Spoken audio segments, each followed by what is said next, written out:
The Afterdeath Journal of an American Philosopher, The World View of William James, by Jane Roberts. And this is the epilogue. And I don't know that it's really germane to the book, but I love listening to Jane talking about her life with Rob and just the minutiae of daily life. So, here we go. No. The Afterdeath Journal of an American Philosopher, The World View of William James, by Jane Roberts. Epilogue.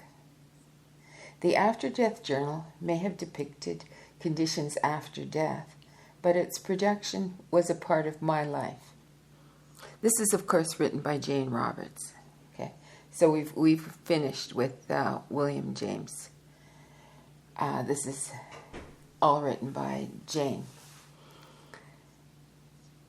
It was written under the varying circumstances of daily living. Portions were scribbled down in my sketchbooks. Some passages came while I was washing dishes, or watching television, or taking a nap. The book announced itself on January 25th, 1977, title and all, and was finished that July, except for the final typing. During much of that time, our house was anything but quiet. We had decided to screen in the front porch and add a writing room for me with its own porch. The construction men came at 7 a.m. and worked until 3:30. They were a great bunch of men. But while I was getting James, hammers were banging all over the place. The workers wandered in for cold drinks. Trucks looking like prehistoric monsters came grunting up the road, delivering various materials from cement to insulation. Quite a few strangers found their way to the house, too. Rob was painting in the mornings and working on his notes for Seth's Unknown Reality. I kept my typewriter to the part of the house that was quietest, and unperturbed, James kept on discussing affairs quite separate from these mundane events. Mundane events? I marveled at the construction workers' physical competence, their sense of camaraderie, their nonchalant ease with tools and measurements. There they were, out in the world, bustling along with the rest. And did they wonder what the hell we were doing at our desks or easels from morning to night? Gradually I realized how many of our attitudes were based on the issues James discusses so thoroughly. We're taught that it's healthy to be outgoing, physically focused, competent, sports-minded, and that it's unhealthy, almost un-American, to be introverted, contemplative, loners. I even wondered how many closet mystics there were. Maybe they outnumbered the closet alcoholics. Not that there aren't as many cults around now as in James' time. Probably there are more. But many such groups just utilize the principles of evolution only applied to the soul. The competition is in another direction. The struggle to be more spiritual and aware than your neighbor. Believers follow the leader in their efforts to be super unmaterialistic, just as the Joneses followed their peers in the frenzied collection of television sets or cars. In an attempt to avoid meaningless work, often the value of work itself is forgotten. So, whilst all the bustle went on, and James went on discussing American democracy and the soul, I remembered my own past, writing poetry on the sly, while I ran an assembly line in a radio factory for a year, hiding in the stockroom composing odes and trying not to feel guilty for doing it on company time. Then there were pages of poetry written while I was society editor of a newspaper, and more while I was a stock picker in a mill, and 3 apprentice novels while I was selling everything from cosmetics to washing machines by canvassing door to door. My college background wasn't much help in making an ordinary living, yet even then I refused to use it to to get any kind of prestige job. I turned down many because I was afraid that I'd fall for the entire package. The money, the competition, the status, and stop writing. As a young man, Rob made lots of good hard cash doing comics before fine art turned his head. Then he took all kinds of sign painting jobs and mediocre commercial art jobs to get by so that he could have enough time to paint. We finally decided on a good compromise. We each worked at part-time jobs. Sometimes we thought we were crazy, like the time I turned down a job as head of women's advertising in a radio station after being told to join the Episcopal Church, change my mode of dress to one more dignified, and become a member of just about every community organization that you could name. Instead, I took the stock picker's job and didn't even know what a stock picker was. What does all this have to do with James? Plenty. Our landlords, friends, and families thought there was something pretty strange about us for a while. Painting and writing were okay if they brought in some bread, so you and your parents could hold up your heads with your neighbors. We always felt that we were somehow going against the stream then, and going with the stream meant following all the ideas that James speaks of so eloquently, following Darwin and Freud to a T. Until After Death Journal, though, I really didn't see the connection between any such cultural attitudes in our own lives. I didn't realize how much we'd taken to heart, those theories that we thought we'd outgrown. Surely this applies to many of my readers. Some, like myself, were brought up in a religion that we left when our eyes were opened to the fallacies and simple injustices that it entailed. Others, like myself, looked with opened, intelligent, modern eyes to science, which became, in religion's stead, the new hope, only to discover, of course, that science was also fallible. I don't know what we expected or why we thought that any human agency could be infallible, yet I insist that our fallibility does not mean that we are flawed creatures. For that matter, I have no deep complaints. This country, whatever its scientific and religious illnesses, still provides a framework in which people of entirely different intents and abilities can survive. But people don't survive just by meeting the practical needs of the body. They really survive through enthusiasm, desire, love, and faith. But faith in what? James addressed himself to that question in ways that made me catch my breath at times. In his descriptions of the atmospheric presence and the knowing light, I found a picture of God that took in quotes, that held, that made sense, a God far more miraculous than the male God of the ancients, a God big enough to contain all the worlds that we know or imagine. So, faith becomes a biological heritage, replacing a tainted earth or accidental world with a well-intentioned universe, yet with a God who is reachable, a part of our very structure. Those ideas are in direct opposition to what has been the mainstream of American thought, because just after James's time, Freudian psychology, Darwinism, Protestantism all clicked together. Not that some of the religions didn't protest against evolution's dogma on the wrong grounds, but all over America, organized Protestantism went along. Psychology's norm just happened to fit the white Protestant male who became the Darwinian model of the fittest. Other nationalities, women, artists, homosexuals, lesbians, and anyone not the right color felt only too well the psychological and social poor fit. But we all suffered, and we all fell for it, and to that degree we all contributed. It's easy enough to say that we're alert to such issues now, but the fact is that our entire Western world is fashioned according to those theories that effectively deny the heroic in the species and distrust greatness. It's possible that a man may not care to survive in an accidental universe, one without meaning, in which all his psychological values seemingly come to nothing.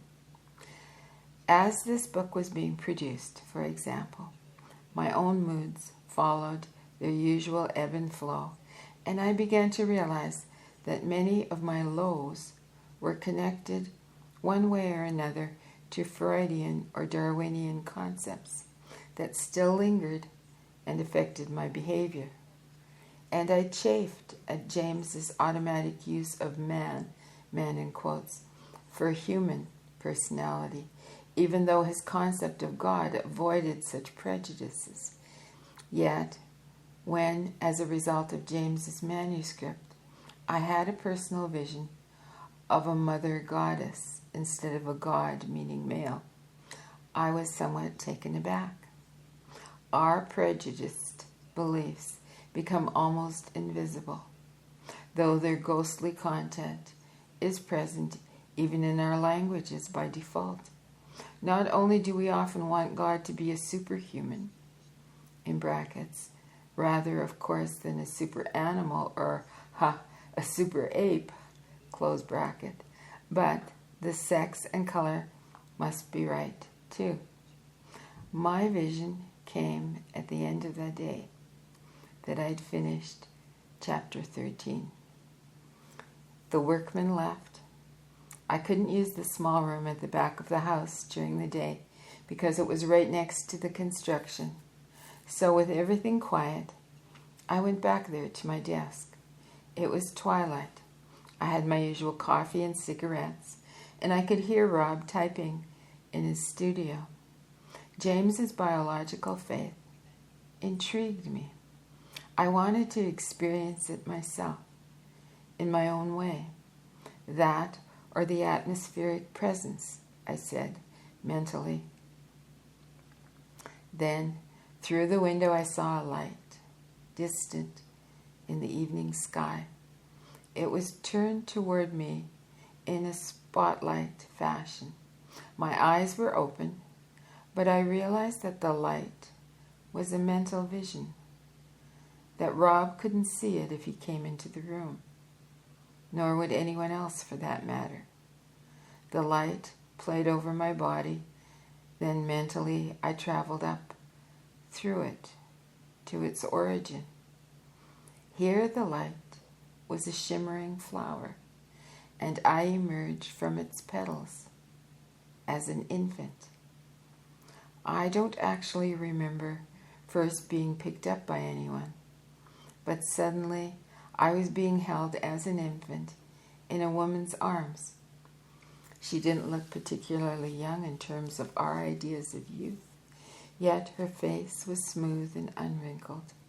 I never really saw it clearly, and her head was covered by a veil, so I didn't see her hair at all.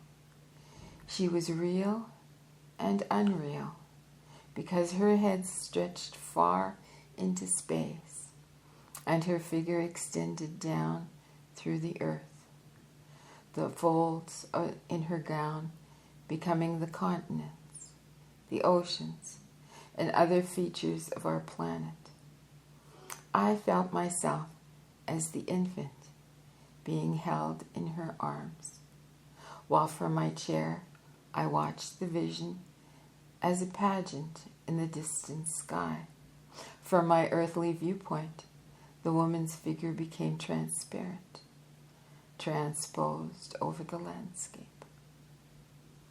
My time sense was distorted because there seemed to be a fairly long period when the woman alternated between picking me up as an infant, holding me, and then gently setting me down and picking me up again, as if to show that I wasn't being abandoned. And then I heard the woman speak to me mentally, saying, "If you need me, I'll be there." Everything vanished. I opened my eyes, realizing for the first time that I'd actually closed them. It was over too soon. There were so many things I could have asked, I thought. Quickly, I wrote down what had happened, and then I said mentally, "Well, if you really mean it, I need you now." Instantly, the woman appeared again, shimmering in the night sky, way beyond and above the horizon. And she said mentally, "I'm your mother, father, or father, mother, your divine parent, the parent of your being, always present." With these words, I was shown a variety of glowing images, which I saw from the chair and participated in also. That is, I saw myself as a young child from my viewpoint in the chair, and I also perceived the events as a child. The woman set me down. Around us were groups of stars. She directed me to run and play, to explore the stars, much as a mother might tell a child to play in a field of flowers. I have a lapse of memory at this point, retaining only feelings of freedom, ease, and anticipation. I do not remember thinking that her instructions must be symbolic. And as I sat there in my chair, a bit of irritation flashed through me. What was she asking me to do? Mentally, I said something to the effect that it wasn't all that easy. I had hassles, just like everybody else. Instantly, the images changed and she said, "Any problems you have are only growing pains. You just had a bad day and picked up a few bruises. Everything will be all right." Her tones were so reassuring that on the one hand I wanted to cry, but I also thought, she's treating me as if I were a young child, coming home in tears to be comforted by the grown-ups. Upset, I started to say, "Now look." Instantly in the sky, I saw myself at various ages, learning to walk, falling, getting up again, skating, playing rope, jump rope, and there were other images that I'd forgotten, all showing various learning processes that I had mastered. Again, I had the feeling that all of this involved depths of time, and that it had been going on for centuries while I sat in my chair. Other episodes followed, which I forgot almost at once. I came out of my memory lapse to find myself walking hand in hand with the woman through space. She smiled and she said, "See, even the sky holds."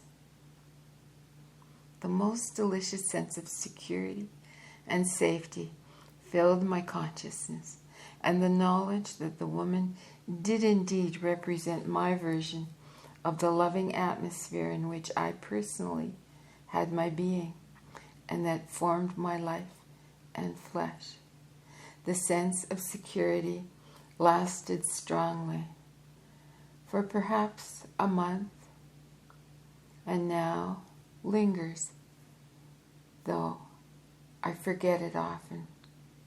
I wrote down the entire experience, remembering James's comparison of the attributes of the atmospheric presence with those of a caring mother, and understood the inner mechanics of the vision. It was my vision, my picture, or snapshot of nature's source, just as James's traveler in his last essay had his personal vision. It was also a woman's vision, and I wondered how many women structured their mystical experience according to the male's concept of God. I also remembered that male or female, animal or vegetable or mineral, each will find its own reflection in that greater source from which nature springs. I remember something else. For a few moments, in my vision, I was plucking stars as easily as a child plucks flowers, as at home in the sky field, as I'd ever been in a physical one. I thought, symbolic of course, yet I suppose the stars are flowers in some other reality, alive for only a season, while from our viewpoint they seem relatively permanent features of the heavens. Idiotic thought? No more idiotic than imagining the entire universe, you and I and all your ancestors, our ancestors, animals, oceans, and mountains, all produced through some accidental process in which emotions and sentiment are offshoots of chemical reactions. In any case, my vision led me back to James's manuscript, and I really understood the implications of some passages that I just passed over before. These issues are vital, God being in nature and apart from it at the same time.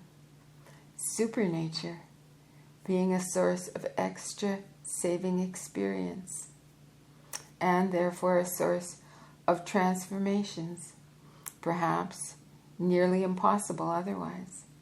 Supernature working upon or through nature, altering the rules or adjusting nature when through our own beliefs we've made errors. I really understood James's assertion that the atmospheric presence gives fresh insights, energy, or whatever is needed. James goes into all this thoroughly, but it takes a second reading. James is actually saying that since the atmospheric presence doesn't intrude, we have to ask, to state our needs or intents, and they will be met, because supernature or the atmospheric presence or the universe is responsive and actively wants to give support. This is a far cry from our usual belief that life must be tooth and claw. Now I understand James's insistence that faith is action promoting and transforming, that trust in the good intent of our own being can bring about vital insights that can save us from our own negative beliefs. Insights that can emerge in the dream state or in any other state of consciousness. Yet, for many, faith is hard to come by. Like James in life, we are afraid of being faith's fool. We taught ourselves to question constantly, determined not to be led astray again. And like James in his time, we see about us people who profess to just about every conceivable faith, belief in reason at the expense of feeling, or in feeling at the expense of reason, belief in the body but not in the soul, or vice versa. I've always kept what I consider a healthy skepticism about my own intuitive and psychic products. So while I identified with James's feelings time and time again throughout the manuscript, thinking, yes, James, yes, and following the sweep of his vision, I'd also be wondering, now, is this James really James? Or is it, as Seth says, the combination of my consciousness and a James consciousness, or faith's fool. Anything but that, we cry. During the months involved with the manuscript, I had to take time to correct galleys for the worldview of Paul Cezanne and for Volume 1 of Seth's Unknown Reality. Seth finished dictating his Nature of the Psyche in April 1977 and immediately began another book. All of those books emerged from the unknown reality, of course. For all of my own wonderings and questionings, they give evidence of my faith in the ultimate good intent of our natures. My feeling that the individual consciousness has access to knowledge and sources far exceeding any available according to Freudian or Darwinian theories, and bear witness to my belief that despite our fallibility, we are not flawed creatures. Not flawed creatures? How can I write that with the evidence of our imperfections all about us? With religion shouting that we are stained by original sin, and science insisting that our very existence is meaningless, I can only answer that some part of me knows, some part of each of us in our own private moments leaps above this seeming evidence into a realm of knowledge in which man is blessed and in which his good intents outweigh his ignorance. James says that our private consciousnesses are continuous with nature's source. One evening in June, when this manuscript was nearly finished, I sat in my studio, mentally addressed the parent of my being, in quotation marks, mentally addressed the parent of my being, asking about my work with Seth, because I was struck by the differences in perspective between James's viewpoint and Seth's even more comprehensive one. Almost immediately, I received the following passage. Some individuals give the ancient rustlings of nature's speech. There is a multitudinous, constant communication between all cells, those in men and women, while rousing within animals and plants, and all things within our world. Eternal, yet living rustlings of knowledge, love, and desire, the inner murmurings of the mind, and the body of nature made living. These, through you, and in accord with your essence, are given voice, distinctive, reflected, and amplified by the order of your being, your own being, translated through your living into terms that you can understand. Yet more than a voice, a personality mounts the echoings of nature. The cell's own wisdom forms an identity touched, yet untouched by time. A knowing mind that is the spirit of understanding, merged yet separate. It is the part of yourself that goes forth from the pathway of your present being, outward, boisterously and confidently, toward the arena of eternity. Can a tree stop its own leaves from rustling in the wind? Its own leaves from growing? Shall it deny squirrels their shelter? Seth is the spirit of the tree of your being, roots and treetops reaching through your past and present. His personality represents the fulsomeness of your soul as it comes before and after the time that you know. The fruits of your tree are alphabets, more natural than apples or pears. Seth represents the self, toward which each person seeks, the wisdom that is within reach, and his words rouse within each person the echoing voice of the Oversoul, in which earth and spirit are counterparted.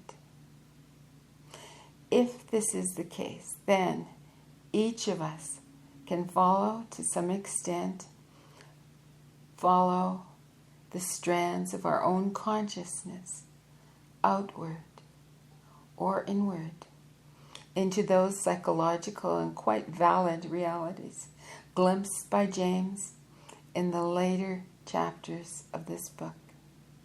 Each person's experience will vary, but in one way or another, each individual can sense that opening of consciousness into other realities, that intersection of the known self with its source.